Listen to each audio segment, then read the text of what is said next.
लता दीदी 28 दिनों से हॉस्पिटल में एडमिट थी।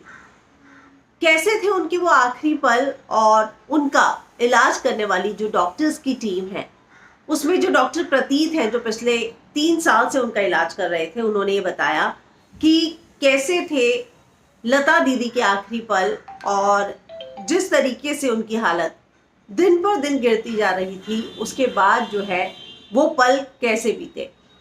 तो डॉक्टर प्रतीत समधानी ने कहा कि जब भी लता दीदी आती थी, वो एक बात को हमेशा बोलती थी कि सभी के लिए इक्वालिटी होनी चाहिए। यानी कि अगर मैं सेलिब्रिटी हूँ तो मेरे लिए जो है कोई वीआईपी ट्रीटमेंट न हो, और बाकियों के लिए नहीं, ऐसा नहीं होना चाहिए। तो वो हमेशा इस बात को कहती थी कि जो है सभी इक्वल होने चाहिए।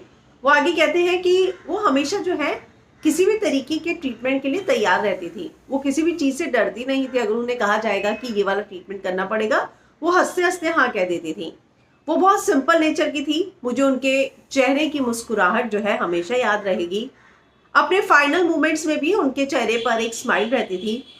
पिछले कुछ सालों से मैं उनकी देखभाल कर रहा था। वो हमेशा ही जब आती थी तब जो है मैं ही उन्हें ट्रीट करता था।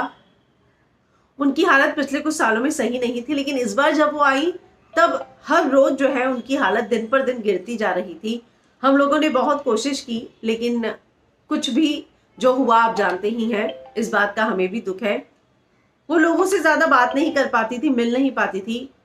मैं जब से उनका इलाज कर रहा हूँ, वो बहुत कम ही बात करती थी। वो ज्यादा बात नहीं करती थी, वो शांत रहती थी। God had different plans for her and she left all of us for ever. तो ये बात जो है डॉक्टर प्रतीक ने कही कि हॉस्पिटल में उनके आखिरी पल कैसे थे। एक चीज जो उन्होंने कही वो ये कही कि मैं उनके चेहरे की जो मुस्कुराहट है वो कभी नहीं भूल सकता। एक प्यारी सी हंसी जो है उनके चेहरे पर हमेशा रहती थी, जो उनके चेहरे पर आखिरी वक्त में भी बरकरार थी।